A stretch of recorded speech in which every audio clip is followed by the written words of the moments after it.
कार्यक्रम र यस कार्यक्रमको अध्यक्षता गरिदिनु हुन यस गण्डकी विद्यार्थी समाजको अध्यक्ष दाजु अमृत अधिकारीलाई हार्दिक अनुरोध गर्दछु।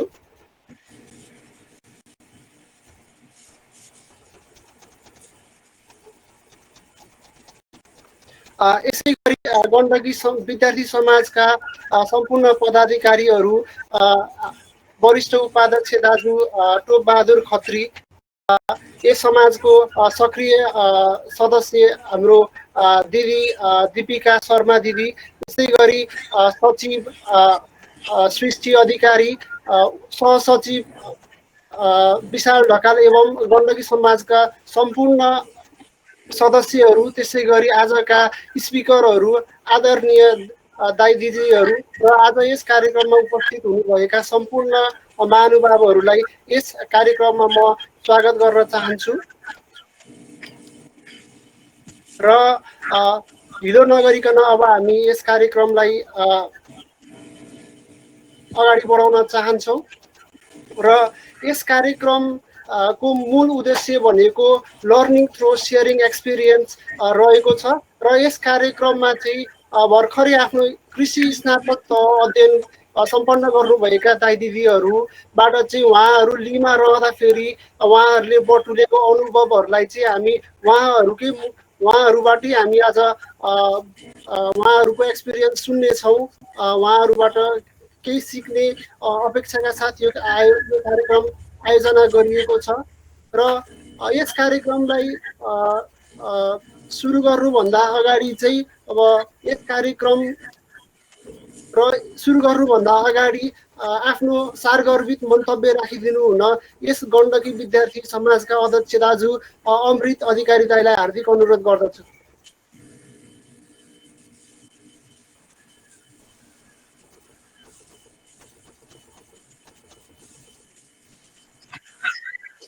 आशिष भाइ, दाजु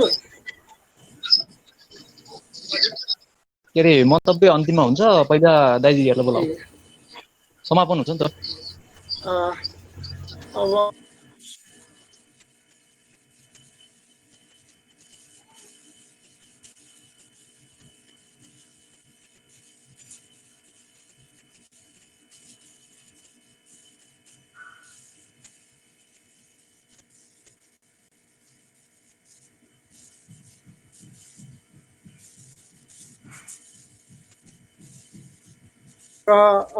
सरी फर टेक्निकल इन्कन्भिनियन्स र अब ढिलो नगरिकन हामी कार्यक्रम सञ्चालन गर्ने अनुमति चाहन्छु र आज यस कार्यक्रमको प्रमुख वक्ताहरू को हुनुहुन्छ म उहाँहरूको एकचोटि नाम लिन गइरहेको छु र आजको हाम्रो प्रमुख वक्ताहरू हुनुहुन्छ अङ्कित थापा दाई, उहाँ चाहिँ पिएमएमपी राइट पर्वत कैलालीमा चाहिँ लिमा कार्यरत रहनु भएको थियो। त्यसै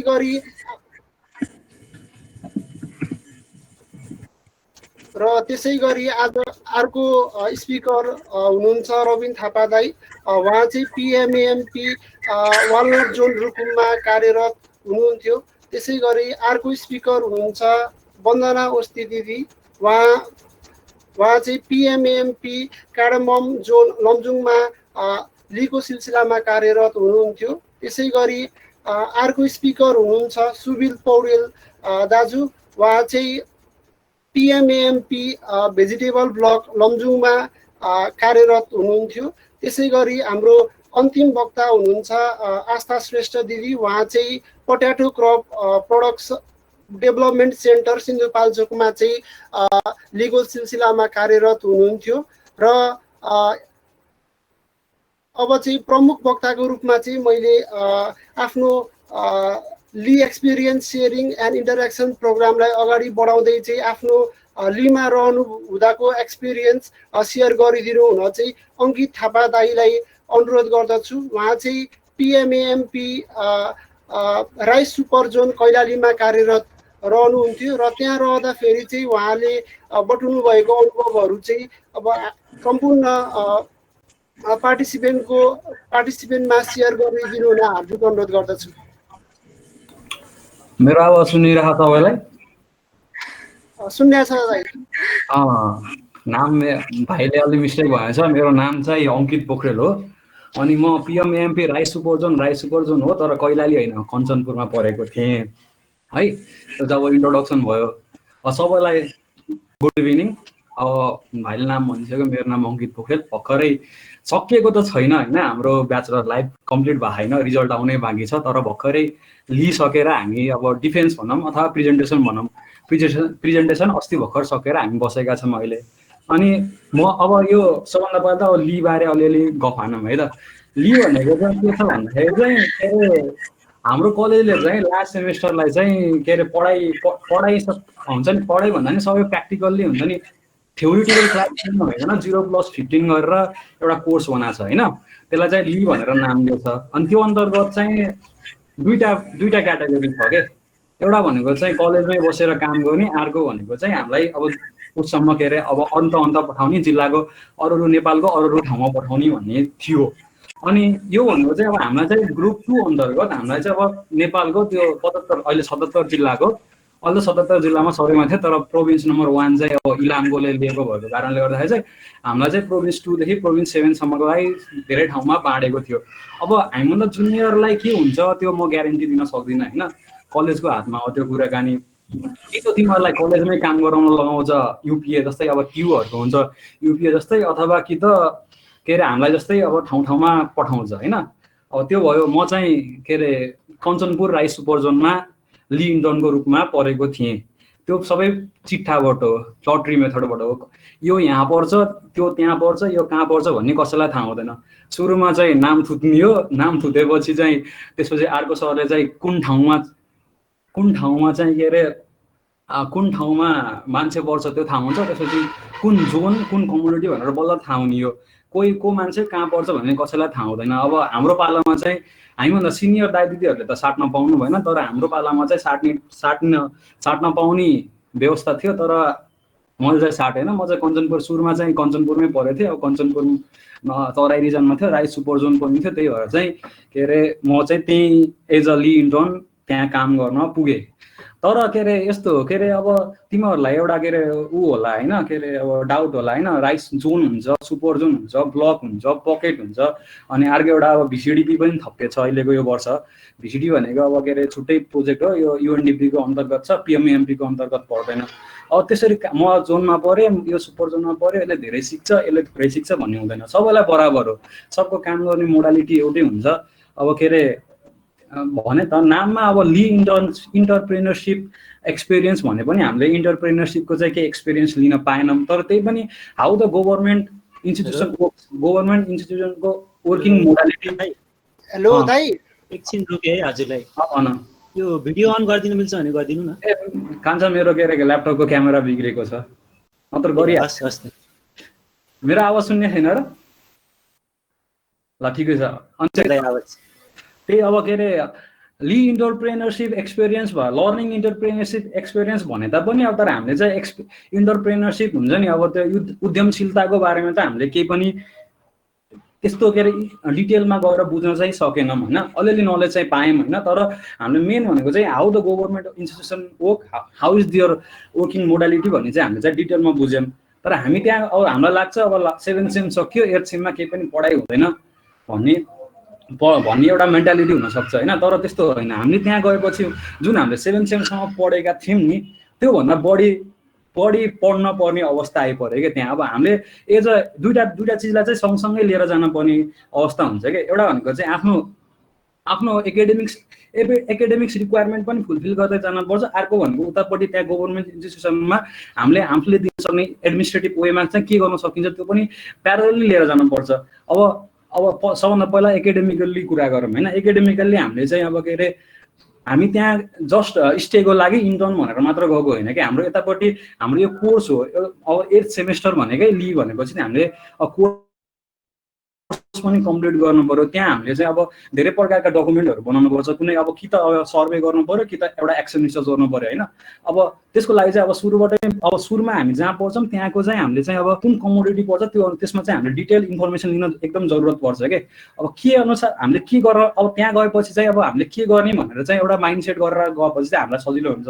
अनि अब मैले चाहिँ अब म राइस सुपर जोनमा पढे तापनि अब त्यहाँको कन्डिसन अनुसार अहिले कोभिडको कारणले गर्दाखेरि चाहिँ म चाहिँ सर्वे रिसर्च गरेँ। तर अब हुन्छ नि अब आफूलाई फिजिबल भएसम्म चाहिँ एक्सन रिसर्च गर्नुपर्छ भनेर चाहिँ पिएमएमईको म्यान्डेटमा लेखेको छैन। तर अहिलेको कारणले गर्दाखेरि चाहिँ म चाहिँ सर्वे रिसर्च गरेँ। अब त्यसको लागि चाहिँ अब एकाडेमिक कुरा गर्नु सुरुमा एकाडेमिकमा चाहिँ हामीले प्रपोजल बनाउनु पर्छ। अर्को भनेको प्याकेज अफ प्र्याक्टिस बनाउनु पर्छ। अब मिड टर्म रिपोर्ट लेख्नुपर्छ। लास्टमा म्यानुस्क्रिप्टको कुरा त छँदैछ। अब मेन भनेको चाहिँ तिमीहरूले चाहिँ हेलचक्राइ चाहिँ गर्न हुँदैन कि यसमा चाहिँ के हुन्छ भन्दाखेरि चाहिँ सबैको मार्किङ हुन्छ होइन। मैले अब यो त गरिहाल्छु नि भनेर चाहिँ बस्नु भएन के हुन्छ भन्दाखेरि अब हामी त्यहाँ गयौँ। त्यहाँ गएर चाहिँ अब मैले कि त एक्सन गर्ने कि त उ गर्ने अब यो त काम गरिहालिन्छ 2-3 महिना काम छ अब गरिहालिन्छ नि भनेर बस्ने होइन कि। अब त्यो भनेको चाहिँ आफूले अब त्यसलाई चाहिँ अब डेभलप गर्न चाहिँ एउटा माइन्डसेट फिक्स भएपछि चाहिँ म कि एक्सन गर्छु कि सर्वे गर्छु भन्ने फिक्स भएपछि त्योतिर चाहिँ आफूले सबै धेरै जसो टार्गेट चाहिँ त्यतैतिर राख्नुपर्छ क्या। हुन्छ नि आफ्नो एकाडेमिक फोकस हुन्छ नि। अब एडमिनिस्ट्रेटिभ त म पछि आउँछु। एकाडेमिक फोकस चाहिँ सिधै आफ्नो स्टडीतिर लाग्नुपर्छ क्या। अब जुन मैले भने नि त 8 सेम पढ्नै पर्दैन भन्ने होइन। सबसे धेरै मैले पढेको भनेको चाहिँ त्यही 8 सेममै हो कि। जुन मैले प्रपोजल डेभलप गर्न पर्ने भयो त्यहाँ आफूले अब चाहेको अनुसार डाटा के गर्ने भन्ने लेख्न पर्ने भयो त्यो सबै गर्नलाई चाहिँ सबसे धेरै पढेको भनेको मैले त्यही 8 सेममा लिमा हुँदाखेरि त्यही कञ्चनपुरको राई सुपरजनमा हुँदाखेरि अफिसमा हुँदाखेरि नै पढे हो। अब त्यसको लागि तिमीहरूले त्यही भएर चाहिँ तिमीहरू अब जानेवाला जान्छौ कि जाँदैनौ त्यो म ग्यारेन्टी दिन सक्दिनँ। त्यो कलेजको हातमा छ। इफ गइहाल्यो भने चाहिँ तिमीहरूले चाहिँ अब उतापट्टिको काम साथसाथै एकाडेमिक्सलाई चाहिँ तिमीहरूले हेलचक्राइ गर्नु भएन। किन भन्दाखेरि मेन भनेकै त्यहाँ चाहिँ अब त्यहाँको काम त गरिन्छ यताबाट नि गरिन्छ उताबाट नि गरिन्छ जसरी नि गरिन्छ। तर यता कलेजको डेडलाइन्स मिट हुने तरिकाले एउटा क्वालिटी काम गर्नको लागि चाहिँ तिमीहरूले चाहिँ डेडिकेसन चाहिँ हुनुपर्छ। अब मैले गरेको गल्ती के छ भन्दाखेरि चाहिँ मैले चाहिँ अब सर्वे गर्ने भन्नु त भने तर चाहिँ अब मैले चाहिँ के गल्ती गरेँ भन्दाखेरि चाहिँ जुन एनालाइसिसको बाटो हुन्छ एनालाइसिसको बाटो अनुसार डाटा कलेक्ट गर्नुपर्ने।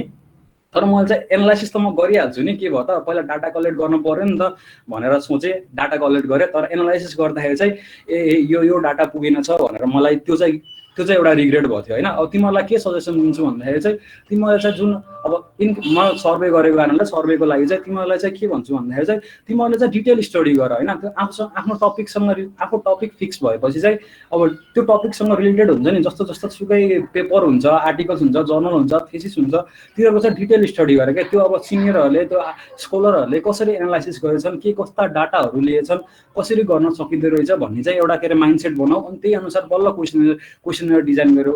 मैले गल्ती गरेको चाहिँ त्यहाँ थियो।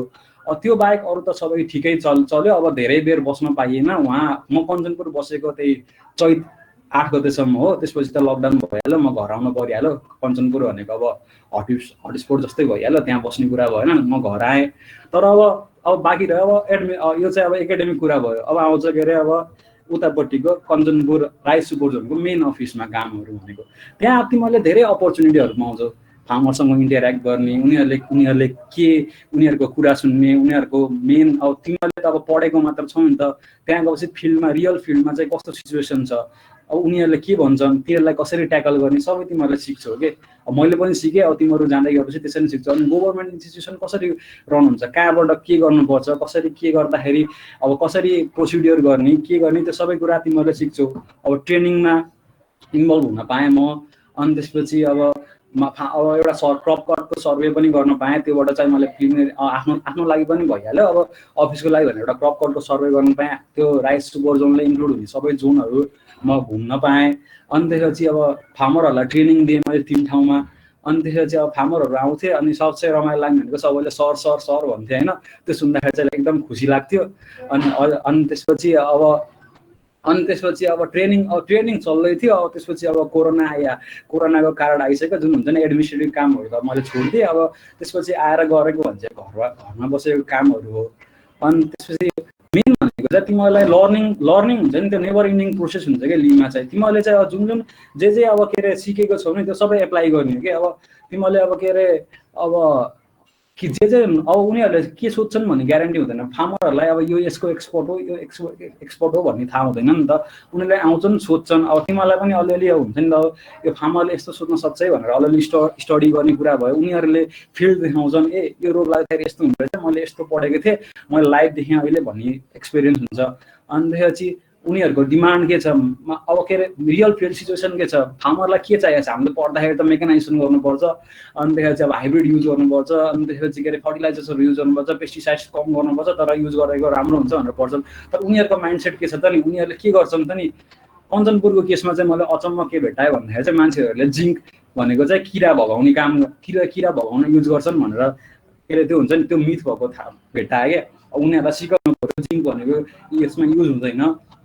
अब यस्तै काम गरिरहँदाखेरि अब बिचमा कोरोना भाइरसले सबै प्लानहरू 6 महिना बस्नुपर्नेलाई 3 महिनामा झारिदियो। त्यसपछि त एडमिनिस्ट्रेटिभ काम भनेको मैले गरेको त्यति हो। एउटा भनेको ट्रेनिङ मेटेरियलहरू बनाएँ, अनि त्यसपछि ट्रेनिङ पनि दिएँ, एउटा क्रप कटको सर्वे गरेँ। अब फार्मरहरूसँग इन्टरेक्सनको त कुरा भइहाल्यो, एफजिडीहरू भयो, फार्मरहरूलाई भेटेरै अनि त्यसपछि के अरे उनीहरूसँग के अरे अब के प्रब्लम छ त्यहाँ, अब के गर्दाखेरि सजिलो हुन्छ त्यो सजेसन पनि लिन पाएँ। अब यिनीहरू त यति नै गर्दाखेरि नै अब मेरो ली चाहिँ सकियो भनौँ। अब यति नै हो मेरो चाहिँ लिमा भएको कामहरू।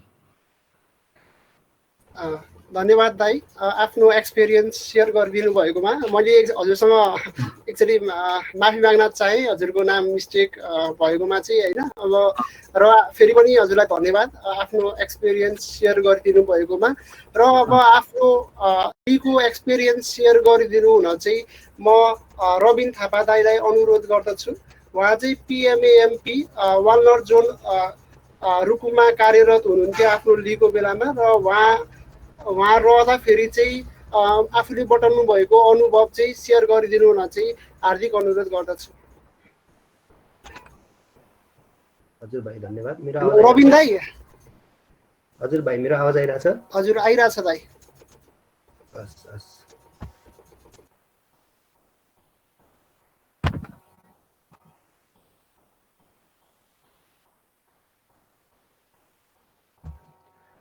सम्पूर्णमा मेरो नमस्कार।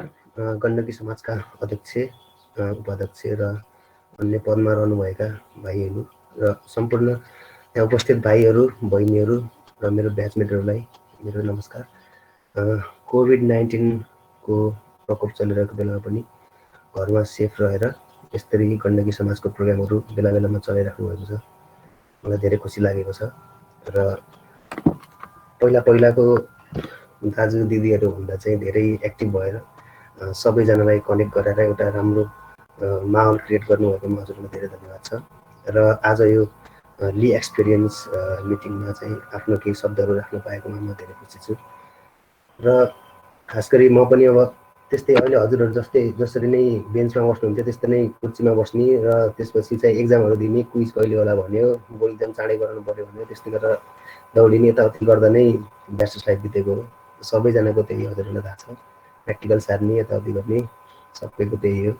तर अझै पनि अचम्म लाग्छ त्यसपछि 7th सेमिस्टरको बोर्ड इक्जाम दिएपछि चाहिँ झ्याप्प ल अब चित्त थुत्ने अरे भने चित्त थुत्ने होला, त्यही भन्ने टाइपको त्यस्तो टाइपको फिलिङ हुन्थ्यो। तर पछि चित्त थुत्तियो र त्यसपछि चाहिँ मेरो चाहिँ रुकुम पूर्व पऱ्यो होइन। त्यसपछि चाहिँ अरूहरूको चाहिँ ल मेरो पोखरा परेछ, तेरो काठमाडौँ परेछ, ल साटौँ यता जाऊँ यस्तो गरौँ भन्ने टाइपको भयो। तर आफ्नो चाहिँ त्यस्तो पऱ्यो। त्यसपछि म चाहिँ होइन ठिक छ अब आफूलाई परिहाल्यो, अब यसमै जानुपर्छ भन्ने मेन्टेट लिएर बसेको। र म हजुरहरूलाई पनि त्यही भन्न चाहन्छु, आफूलाई सुरुमा जुन पर्छ यदि फिजिबल छ भनेर चाहिँ त्यस्तो आफ्नो घरको नजिकै बस्नुपर्ने बाध्यता छ भने हजुरको पालिमा त्यस्तो भन्छ साट्नुलाई। तर नयाँ एक्सपिरियन्स हुन्छ, लाइफले नयाँ चान्सेस दिइरहेको हुन्छ। त्यसले गर्दा चाहिँ सुरुमा जे पर्छ त्यसलाई चाहिँ सकेसम्म नसाट्नु होला र बाध्यता नै आयो भने चाहिँ साट्नु होला। र त्यसपछि चाहिँ रुकुम पूर्व भन्यो, त्यसपछि साट्ने भन्ने त आफूलाई पनि कोसित भनौँ भन्ने टाइपको भइरहेको थियो। तर त्यही पनि होइन ठिक छ म यसमै जान्छु भनेर स्ट्रङ मेन्टालिटी भनेर बसेँ। र त्यसपछि अब रुकुम पूर्व भन्ने बित्तिकै सबैले होइन दुर्गम ठाउँ हो, त्यहाँ त यस्तो गाह्रो हुन्छ भनेर अब माइन्डको 60% त नेगेटिभ टाइपको त्यस्तो हुन गइहाल्छ कि। अब हजुरलाई पनि थाहा छ माइन्ड भनेको यस्तै हो, अब सबैजनाले भनेको कुरालाई दिमागमा राख्दै गएपछि त्यस्तै भइहाल्छ। अनि त्यसपछि चाहिँ त्यस्तो हुन थालिहाल्यो। तर त्यसपछि चाहिँ वालनटमा थियो एउटा युनिक कम्युनिटी थियो। त्यसपछि हाम्रो थर्ड सेमिस्टरमा हो क्या फ्रुट एन्ड प्लान्टेसन क्रपमा चाहिँ वालनट पढाइ पनि हुन्थेन होइन। अनि त्यति बेला चाहिँ मेरो लक भनौँ कि के भनौँ कोइन्सिडेन्स भनौँ न हिसाबले मैले चाहिँ त्यहाँको त्यो किताबमा इन्डियन राइटरको किताबमा चाहिँ वालनट अनि किवीहरूको चाहिँ मैले फोटोकपी गरेर त्यति बेला के रहेछ भनेर पढौँ भनेर पढेको थिएँ। मलाई हल्का हल्का नलेज चाहिँ थियो वालनटको र त्यति बेला पढेको भएर पनि पछि चाहिँ वालनट पढ्यो भनेपछि एउटा टोटल्ली नयाँ क्रप भन्ने टाइपको चाहिँ मलाई भएन र नेपालमा त रिसर्च नै भएको नै रहन्छ। त्यसपछि मैले खोज्न थालेँ आर्टिकलहरू नेपालमा रिसर्च भएको रहन्छ भनेपछि मलाई चाहिँ एउटा नयाँ अपर्च्युनिटी छ होइन। आफ्नो देशमा चाहिँ केही वालनटको केही पनि रिसर्च भइरहन्छ भनेपछि आफूलाई पनि छुट्टै फिलिङ आउँछ। त्यसपछि चाहिँ मैले वालनटको बारेमा खोज्न थालेँ र हजुरहरू सबैलाई के भन्न चाहन्छु भने चाहिँ जुन सब्जेक्ट सबभन्दा थोरै पढाइ हुन्छ जुन सब्जेक्टलाई चाहिँ कसैले पनि ध्यान दिँदैन जस्तै स्ट्याटिस्टिक्स भयो अनि डेटा एनालाइसिस त हाम्रो कोर्समा छँदै छैन। डेटा एनालाइसिस त आफूले सिक्ने कुराहरू भइहाल्यो। यस्तो यो कुराहरू चाहिँ लास्टमा गएर सबैभन्दा बढी इम्पोर्टेन्ट हुन जान्छ। अनि त्यही भएर तपाईँहरूले चाहिँ 6 सेमिस्टर 7 सेमिस्टरमा आउने बेलासम्ममा चाहिँ स्ट्याटिस्टिक्सको एकदम फाइन नलेज अनि डेटा एनालाइसिसको पनि एकदम राम्रोसँग नलेज बनाउनु होला। यो चाहिँ एकदम इम्पोर्टेन्ट छ। मेरो साथी अङ्कितले पनि भनिसक्नुभयो डेटा एनालाइसिसको इम्पोर्टेन्सको बारेमा। सबभन्दा इम्पोर्टेन्ट चाहिँ स्ट्याटिस्टिक्स अनि त्यसपछि चाहिँ डेटा एनालाइसिस। स्ट्याटिस्टिक्स नजानिकन डेटा एनालाइसिस गर्छु भन्नु चाहिँ मूर्खता नै हुन्छ है मेरो लागि चाहिँ। त्यही भएर स्ट्याटिस्टिक्स र डेटा एनालाइसिस चाहिँ सिक्नु होला। त्यसपछि आफ्नो कम्युनिटी जे छ त्यसको बारेमा चाहिँ एकदम राम्रोसँग खोज्नु होला। पहिला गरेको दाइको प्रपोजल माग्छु, पहिला गरेको दाइहरूको वर्कहरू हेर्छु अनि त्यही अनुसार कपी गर्छु भन्ने चाहिँ त्यस्तो नगर्नु होला। किनभने त्यो भनेको चाहिँ इथिकल थेफ्ट हो होइन। त्यस्तो गर्नु हुँदा नि भएन। कतिले त त्यस्तै गर्ने मेन्टालिटी लिएर पनि जानुहुन्छ। त्यस्तो चाहिँ नगर्नु होला किनभने एकदम नयाँ अपर्च्युनिटी हो।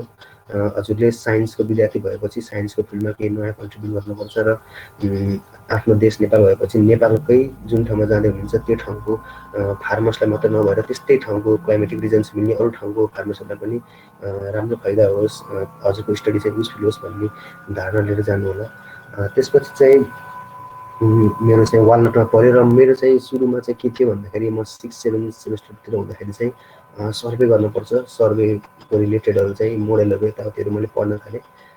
अनि मेरो एडभाइजर प्रसिद्ध थापा सर पढ्नुभएको थियो। मैले उहाँ पनि इकोनोमिक्स हुनुहुन्थ्यो। सर म त के अरे सर्वे गर्छु सर, म त यस्तो गर्छु, मैले यस्तो मोडलहरू पढेछु भने त्यसपछि ठिक छ भन्नुभयो। उहाँ पनि एउटा डिपार्टमेन्टको भएर होला। त्यसपछि म चाहिँ खास गरी मेरो चाहिँ ब्लक पढेको थियो वालनटमा के अरे रुकुममा अनि ब्लक चाहिँ स्टाइलिस रहन्छ। त्यसपछि मलाई वालनट जोनमै बस्नु बाध्य भएँ। अनि त्यसपछि वालनट जोनमा गएपछि चाहिँ उहाँबाट चाहिँ ब्लक भनेको छैन, अब उहाँलाई पनि वालनट जोनमै काम गर्नुपर्छ भन्ने टाइपको भयो।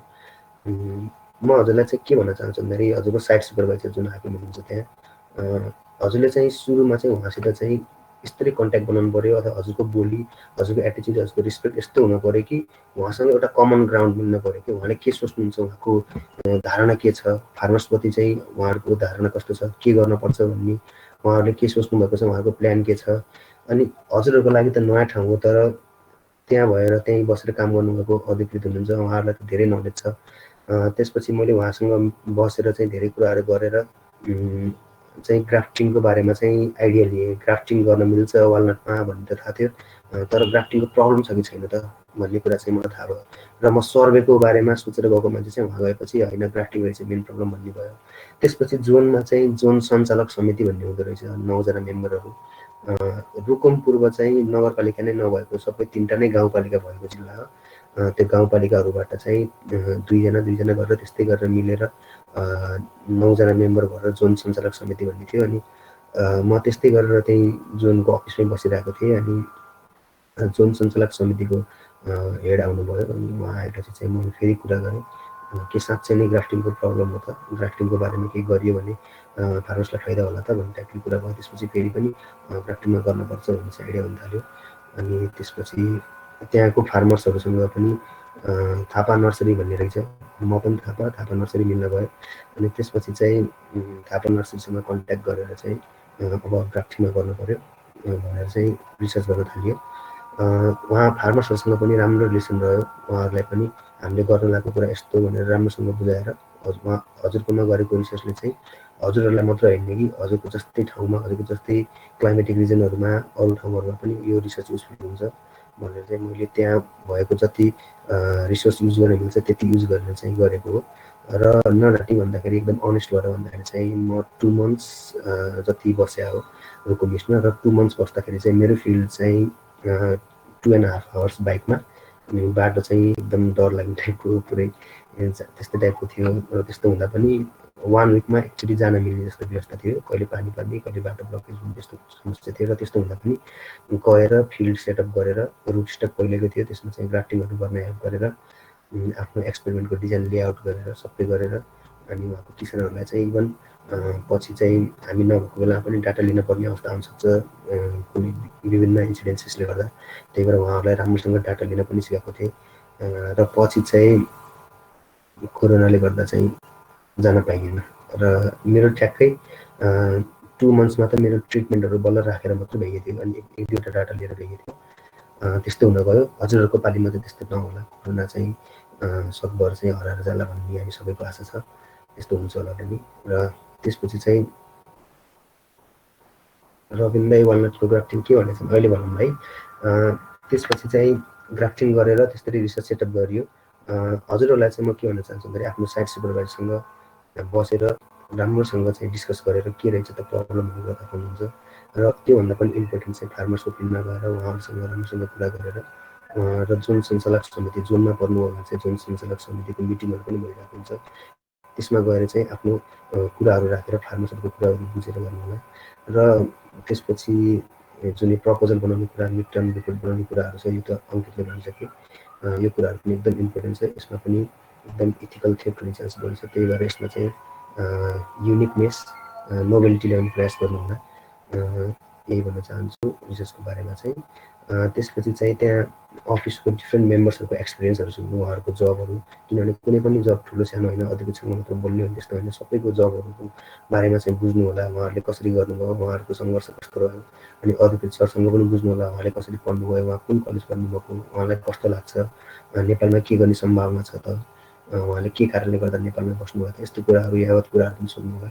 किनभने त्यसमा चाहिँ गएर आफ्नो रिसर्च मात्र कम्प्लिट गर्ने भन्ने टाइपको हुँदैन, त्यसमा लाइफको बारेमा पनि धेरै कुरा जान्नुपर्ने हुन्छ। यस्तो कुराहरू चाहिँ जो मान्छेले एक्सपिरियन्स गरिसकेको छ उहाँसित सोध्नु होला। यस्तै गरेर चाहिँ विभिन्न पदमा रहेका मान्छेहरूसित सोधेर उहाँहरूको एक्सपिरियन्स पनि बटुल्ने प्रयास गर्नु होला। त्यसपछि चाहिँ सबभन्दा इम्पोर्टेन्ट कुरा भनेको चाहिँ आर्टिकल्सहरू एकदम धेरै हेर्नु होला। जति धेरै आर्टिकल्स हेर्नुहुन्छ त्यति धेरै ज्ञान हुन्छ। पहिला मैले भनिहालेँ स्ट्याटिस्टिक्स र डेटा एनालाइसिस भनेको चाहिँ फाउन्डेसनै भइहाल्यो। त्यो चाहिँ हजुरको ब्याचलर्स लेभलमा नै राम्रोसँग गर्नु भने धेरै सजिलो हुन्छ। त्यसपछि चाहिँ हजुर लीमा गएपछि चाहिँ जुन कुराहरू बाँकी रह्यो, जस्तै आर्टिकलहरू कसरी लेख्ने, त्यसलाई चाहिँ सेप कसरी दिने, यो भन्ने कुराहरू चाहिँ सिकिराख्नु होला। अनि जति धेरै आर्टिकल्स पढ्नुहुन्छ त्यति धेरै हजुरलाई नलेज हुन्छ। प्रत्येक एउटा लाइन अर्को लाइनसित कनेक्ट भएको हुनुपर्छ। प्रत्येक नयाँ प्याराग्राफले नयाँ मिनिङ दिनुपर्छ। हजुरको रिसर्च आर्टिकल पढ्दाखेरि चाहिँ एउटा राम्रो स्टोरी पढे जस्तो टाइपको फिल आउनुपर्छ। हजुरको राइटिङ जति गर्दै गयो त्यति मिल्दै जाने हो। त्यसपछि एडभाइजर सरसँग चाहिँ एकदम धेरै कन्ट्याक्टमा बस्नु होला। अनि उहाँहरूलाई चाहिँ आफ्नो राइटिङ पठाइराख्नु होला, सर मेरो भयो कि भएन भनेर। मैले मेरो थेसिस चाहिँ 6 to 7 टाइम्स पठाएको करेक्सनको लागि। त्यसले गर्दा मलाई धेरै हेल्प भयो। मेरो राइटिङ आफैलाई पनि इम्प्रुभ भयो जस्तो लाग्यो। अनि मेरो कमजोरी के रहेछ भन्ने पनि थाहा पाउनु लाग्यो मैले।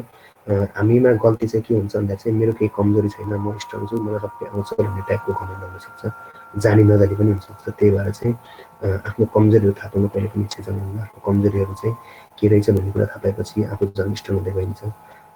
मेन चाहिँ त्यही गर्नु होला, आर्टिकलहरू धेरै हेरेर नलेजहरू बटुल्ने प्रयास गर्नु होला। त्यसपछि चाहिँ 1-2टा ट्रेनिङहरू पनि भएको थियो। अनि त्यो ट्रेनिङहरूमा चाहिँ गएर एउटा सर्वे टाइपको आफैले बनाएर जुन एफजिडी केआइआई भन्छ त्यस्तै टाइपको बनाएर चाहिँ अब जुन सञ्चालक समितिको मान्छेले पनि भन्नुभयो, अधिकृत सरले पनि भन्नुभयो, तर के साँच्चैको समस्या त्यही हो त भनेर फार्मर्सकै मुखबाट सुन्नु पायो भने त धेरै राम्रो हुन्छ। त्यही भएर सर्वे गरेर पनि एकचोटि हेरेँ। त्यो हेर्दाखेरि पनि समस्या ग्राफ्टिङको रहेछ भन्ने टाइपको बुझिनु भयो। त्यसपछि अरू समस्या के रहेछ भन्ने कुरा नि हुने लाग्यो।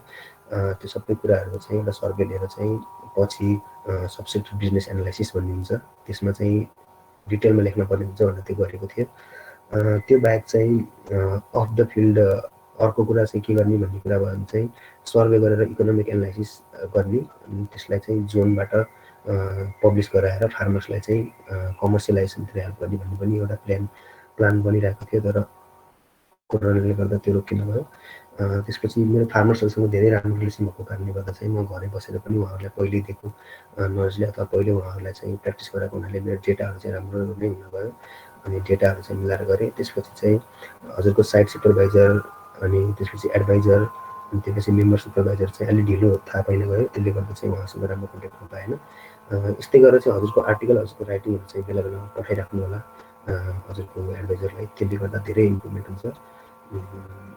अरू त खासै केही भन्नु छैन, लगभग यति नै होला। मेरो एक्सपिरियन्स चाहिँ यही नै हो। धन्यवाद।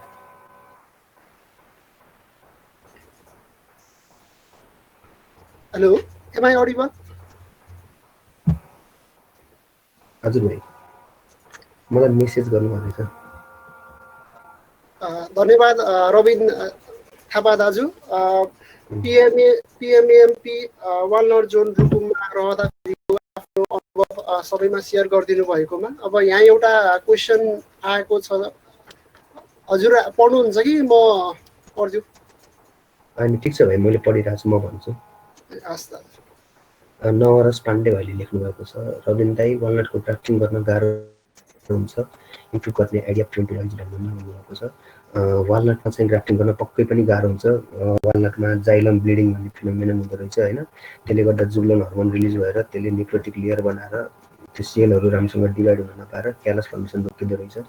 अब रुकुम पूर्वको कुरा गर्दा चाहिँ रुकुममा चाहिँ टङ ग्राफ्टिङको बारेमा ट्रेनिङ भइसकेको रहेछ 2 मन्थ्स पहिला। डेसिडियस फ्रुट जस्तै वालनट एप्पलहरूमा चाहिँ टङ ग्राफ्टिङ एकदम राम्रो मानिन्छ, धेरै सक्सेस हुनेको कारणले गर्दा।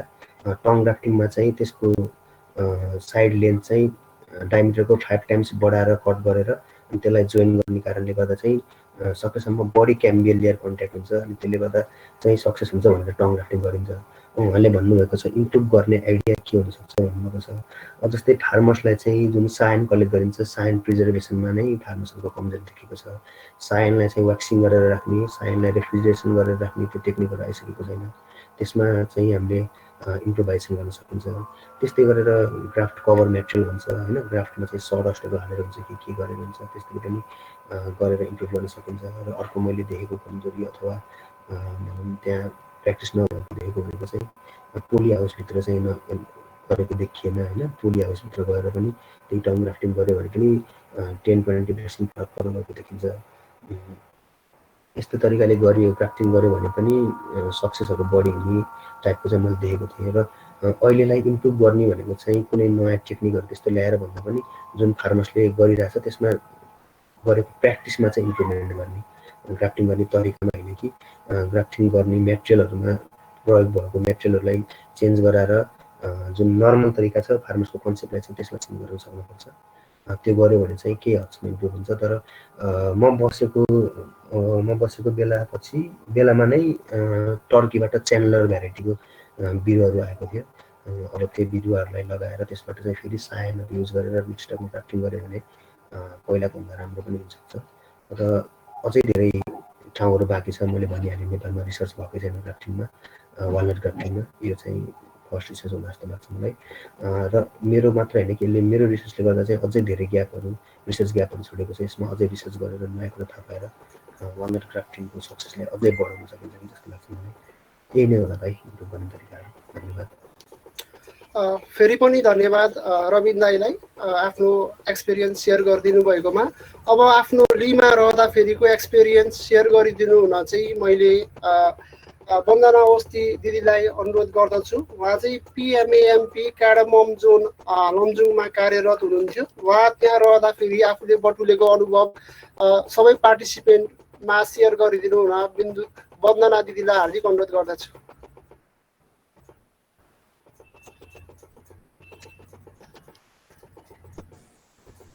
मेरो साउन्ड सुन्दैछ? सुन्दैछ दिदी। धन्यवाद भाइ। उपस्थित सम्पूर्णमा नमस्कार। म Vandana Awasthi, former vice president of Gandaki Samaj. First of all thank you so much Gandaki Samaj. यस्तो समयमा पनि समाजभित्रको भाइ बहिनीहरू यति एक्टिभली काम गरेको देख्दा निकै नै खुसी लाग्छ। अनि यो प्रोग्राम पनि अर्गनाइज गरेकोमा पनि धन्यवाद। निकै नै इन्टरेक्टिभ भइरहेको छ। अब मेरो लीको एक्सपिरियन्स सुरु गर्नु पर्दाखेरि चाहिँ सुरुमा चिट्टा सुत्दाखेरि मलाई परेको दाङ हो मराठी भन्नुपर्दा। तर मलाई चाहिँ पहिलेदेखि अब लमजुङ आफ्नो घर पनि भयो अनि अब सकेसम्म अब साट्न पाइन्छ भन्ने कुरा पनि थाहा भयो। त्यसपछि चाहिँ मैले चाहिँ दाङबाट साथीहरूसँग एक्सचेन्ज गर्दा गर्दा फाइनली लमजुङ पाएँ। लमजुङको केसमा चाहिँ के छ भन्दाखेरि यहाँ चाहिँ दुईवटा छ, एउटा चाहिँ कार्डेमम जोन लमजुङ अनि अर्को भनेको चाहिँ भेजिटेबल ब्लक जुन चाहिँ रिसेन्टली इस्टाब्लिस भएको हो। अनि मलाई चाहिँ जोन कार्डेमम जोनमा चाहिँ पर्यो। त्यसपछि यहाँ आएपछिको कुरा गर्नु पर्दाखेरि चाहिँ स्टार्टिङदेखि नै अब आफ्नै ठाउँ भएर होला होइन, त्यस्तो सुरुमा गाह्रो त मलाई केही पनि परेन। सबै चिनेकै मान्छेहरू हुनुहुन्थ्यो। अनि अब सुरुमा त अब कलेजमा हुँदाखेरि त अब टोटली अब किताबमा मात्रै अब काम भयो होइन, अब यस्तो प्र्याक्टिकल नलेजहरू त्यस्तो खासै केही भएन। अब अलिअलि गाउँ आएको बेला काम त गरिन्थ्यो, तर यो लार्ज कार्डेमम कमोडिटी भनेको चाहिँ मेरो लागि टोटली नयाँ कमोडिटी थियो। मलाई सुरुमा चाहिँ मलाई यसको फ्यामिली बाहेक यो चाहिँ जिन्जिबरेसी फ्यामिलीसँग बिलङ गर्छ भन्ने कुरा चाहिँ थाहा थियो होइन, त्यो बाहेक मलाई केही पनि थाहा थिएन लार्ज कार्डेममको बारेमा। इभन सुरुको दिनमा चाहिँ अफिस जाँदा पनि अब इनकेस सोधिहाल्यो भने बेजत हुन्छ भनेर साइन्टिफिक नेम चाहिँ मैले पढेर गएको थिएँ, एमएमएम सुब्राटम भन्दो रहेछ। अनि यहाँको टिम चाहिँ एकदमै वेलकमिङ हुनुहुन्थ्यो।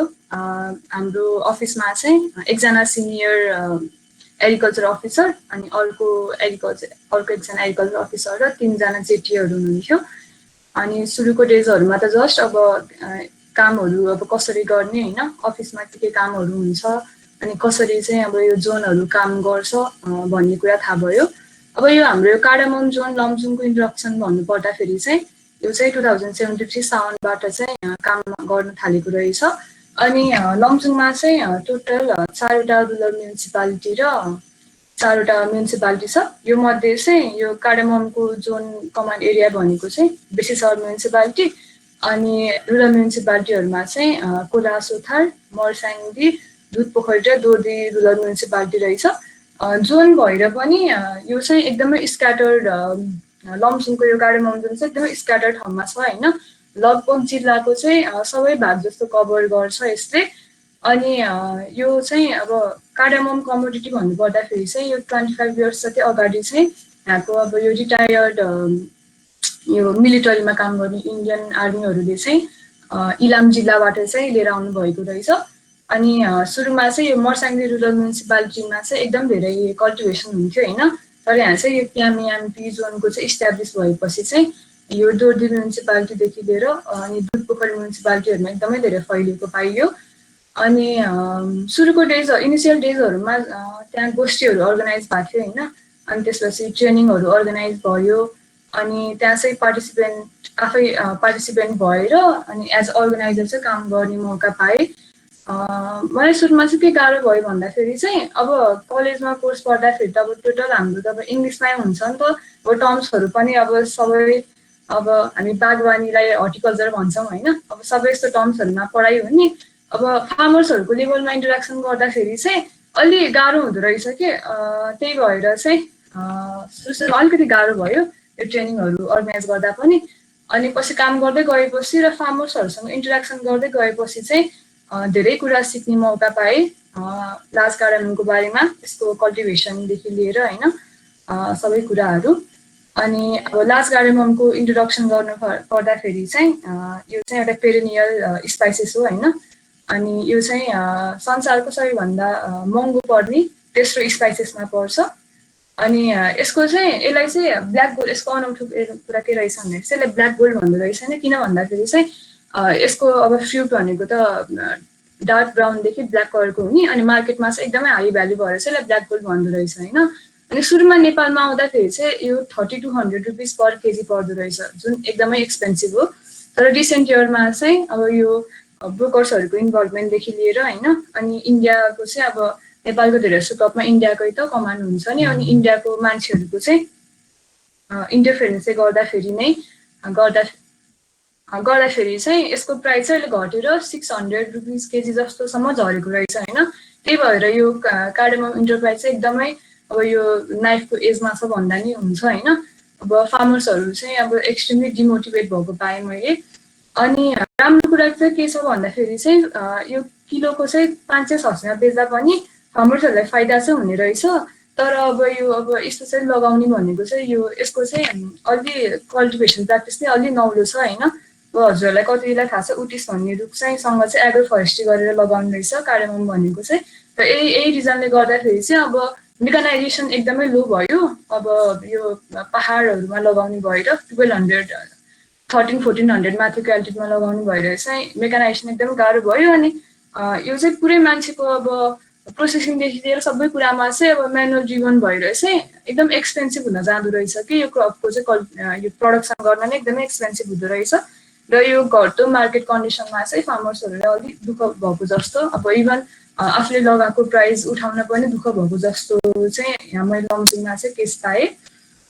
अनि एक्सपोजर भन्नु पर्दाखेरि चाहिँ मैले म आफै लमजुङको भए पनि म इभन लमजुङको 10% ठाउँ पनि घुमेको थिइनँ होला। तर यहाँ म चाहिँ कार्डेमम जोनमा आएपछि चाहिँ सबैभन्दा पहिला कोला सुथार रुदम म्युनिसिपालिटी, हजुरहरू धेरैले घले गाउँको नाम त सुन्नु भएको छ होला, घले गाउँ भुजुङ पर्ने भनेको पनि कोला सुथारमा हो। अनि मैले 3 दिन चाहिँ कोला सुथारको लगभग सबै गाउँहरू घुम्न पाएँ होइन। साँच्ची नै it was like heaven out there. अनि फार्मर्सहरू चाहिँ अब यो मेनली भनेको गुरुङ र तामाङ इथनिसिटीको मान्छेहरूले लगाउनुहुन्छ होइन। अनि चाहिँ त्यहाँको मान्छेहरूको कल्चरदेखि लिएर अब सबै कुरासँग चाहिँ अब लिङ्क रहेछ यो कमोडिटी भनेको। अनि फार्मर्सहरू एक्सट्रिमली वेलकमिङ, जसको घरमा गए पनि अनि चिया खुवाउने होइन। अनि त्यसपछि अब अफिसबाट आएको भने चाहिँ एकदमै रेस्पेक्ट दिने, सर म्याम भनेर एकदमै प्राउड फिल हुँदो रहेछ। अनि त्यसपछि एकदमै वेलकमिङ लाग्यो मान्छेहरू चाहिँ। ठाउँहरू पनि एकदमै राम्रो। अब घले गाउँ भुजुङ भनेको चाहिँ नराम्रो हुने कुरै भएन। त्यो बाहेकको चाहिँ म एउटा पस्गाउँ भन्ने ठाउँमा नै जान पाएँ होइन। यो चाहिँ एकदमै पुरानो यो गुरुङ सिभिलाइजेसनको एकदमै पुरानो गाउँ रहेछ। अनि त्यसपछि एकदमै राम्रो थियो। त्यहाँ हामीले ट्रेनिङ पनि अर्गनाइज गऱ्यौँ। यो अलैँची खेतीको चाहिँ बारेमा एउटा ट्रेनिङ अर्गनाइज गऱ्यौँ। अनि त्यो ठाउँमा पुग्दा चाहिँ मलाई के रियलाइज भयो भन्दाखेरि चाहिँ डिफ्रेन्ट ठाउँ अनुसार होइन कार्डेममको कल्टिभेसन प्र्याक्टिसमा चाहिँ मैले एउटा डिफ्रेन्स पाएँ कि कुनै ठाउँमा चाहिँ मान्छेले एकदम मेहनत गरेर अब पुरै अब अर्साद म्यानेजमेन्टहरू एकदम राम्रो छ होइन। अनि कुनै ठाउँमा चाहिँ जस्ट लगाइदिएछ अनि छोडिदिएछ कि अब इन्टरवाचर अपरेसनहरू केही नै गरेको छैन। अनि त्यसपछि बारी हेर्न जाँदाखेरि पुरै यो फङ्गल रटहरू र यो व्हाइट स्पोट डिजिजहरू चाहिँ एकदम देखिएको पाइयो होइन। अनि चाहिँ अब रिसर्च पनि गर्नु पर्यो, रिसर्च के टपिकमा गर्ने भन्ने चाहिँ अब यस्तै डिस्कसन भइरहेको थियो। मलाई चाहिँ पर्सनली नै अब लमजुङमा चाहिँ यो अब यसको एकदम पोस्ट हार्भेस्ट प्रोसेसले एकदमै इफेक्ट गर्छ होइन स्पाइसेस भएर। पोस्ट हार्भेस्टमा मलाई काम गर्न मन थियो। अनि मैले चाहिँ क्वालिटी कार्डेममको चाहिँ क्वालिटी एसेस गर्न मिल्छ कि भन्ने कुरामा बुझिरहेको थिएँ होइन। तर यो लकडाउनले गर्दाखेरि चाहिँ अनफर्चुनेटली मैले चाहिँ त्यो काम चाहिँ गर्न पाइनँ। तर एज पर एज मैले आफैले फिल गरेको प्रब्लम अनि चाहिँ जोनबाट हाम्रो सिनियर एग्रिकल्चर अफिसरले दिएको सजेसन अनुसारले चाहिँ मैले चाहिँ यो एडप्सन टेक्नोलोजी भन्ने टपिकमा चाहिँ आफ्नो रिसर्च सुरु गरेँ। अनि यो चाहिँ अब सर्वे रिसर्च हो के अरे। अनि त्यसपछि एक्सन रिसर्च चाहिँ कार्डेममको केसमा अलिक गाह्रो हुँदो रहेछ होइन। यो पेरेनियल क्रप भयो। अनि अर्को रिजन भनेको चाहिँ अब यो इभन सबैभन्दा नजिकको फार्म नै अब 2 देखि 3 आवर्सको डिस्टेन्समा हुने रहेछ। अनि म एक्लै पनि भएँ, त्यही भएर एक्सन रिसर्च गर्न चाहिँ अलिक पोसिबल भएन।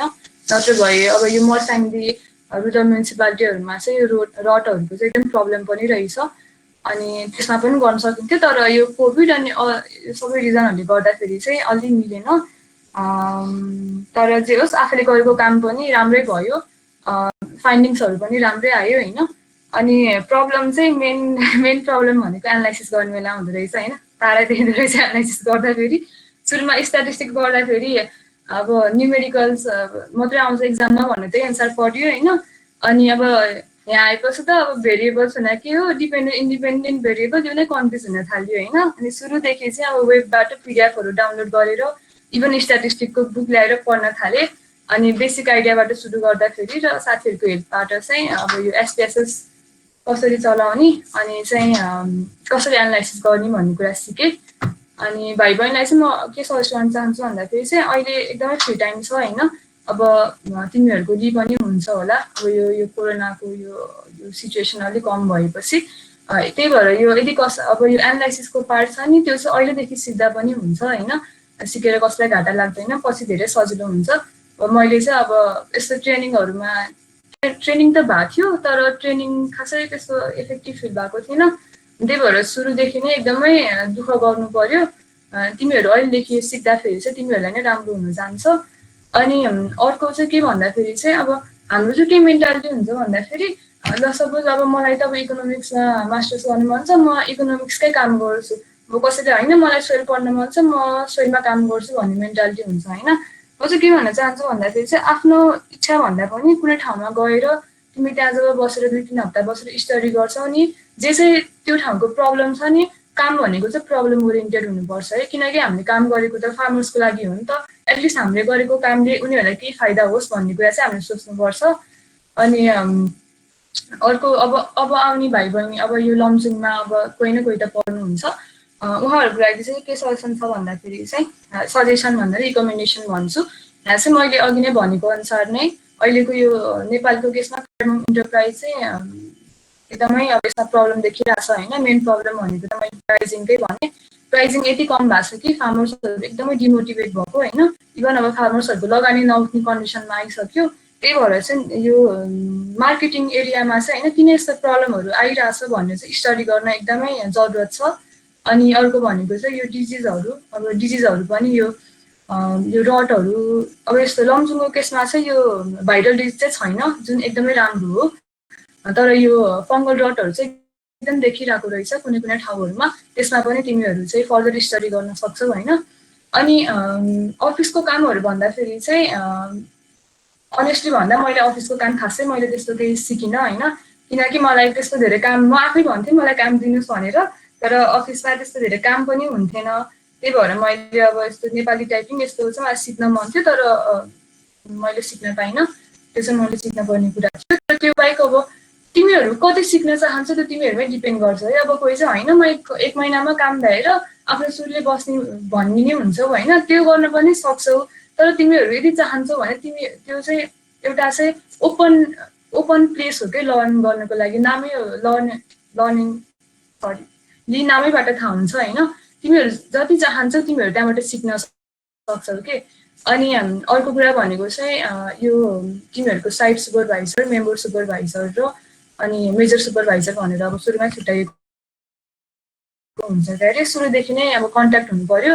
मलाई चाहिँ यो मेम्बर सुपरभाइजर भन्ने कुरा चाहिँ 2 महिना बसेपछि थाहा भयो होइन। थाहा पनि थिएन कन्ट्याक्ट गर्नुपर्छ भनेर। अलि ढिलो फोन गरेँ। सर चाहिँ एकदमै ठुलो मान्छे हुनुभएको रहेछ, यो गण्डकी प्रोभिन्सको चाहिँ सेक्रेटरी हुनुभएको रहेछ होइन। अनि ढिलो कन्ट्याक्ट भयो। यो एक्सट्रिमली हेल्पफुल। अनि धेरै कुरामा सरले हेल्प पनि गर्नुभयो र नलेज वाइज पनि एकदमै धेरै कुरा सिक्न पाएँ। त्यही भएर आफ्नो यो सुपरभाइजिङ कमिटीसँग चाहिँ कन्टिन्युअस इन्टरेक्सन हुनु पर्यो तिमीहरूको। अनि अपार्ट द्याट अब घुम्न पाउँछौ, एक्सपोजर हुन्छ, अब ट्रेनिङहरूमा पार्टिसिपेट हुन पाउँछौ होइन। तिमीहरू जति सिक्न चाहन्छौ नि यो 6 मन्थ भनेको चाहिँ तिमीहरूले प्र्याक्टिकली सिक्ने ठाउँ हो। यसलाई चाहिँ सकेसम्म प्रोडक्टिभ बनाउनु पर्छ। यो कोरोनाको कारणले गर्दाखेरि चाहिँ म 3 मन्थ चाहिँ रेगुलरली अफिस गएँ, तर रिमेनिङ 3 मन्थ चाहिँ हप्तामा 2 दिन जस्तो मात्रै जान्थेँ होइन। इभन सर्वे लिन पनि मैले सर्वे लिन चाहिँ यो दोर्दिरुला म्युनिसिपालिटी र यो बिजरबाट मात्रै जान पाएँ। नभएको भए सायद त्यो सम्भव पनि हुन्थेन होला। अनि बाँकी फोनबाटै सर्वे लिनु पर्यो जुन चाहिँ अलिकति च्यालेन्ज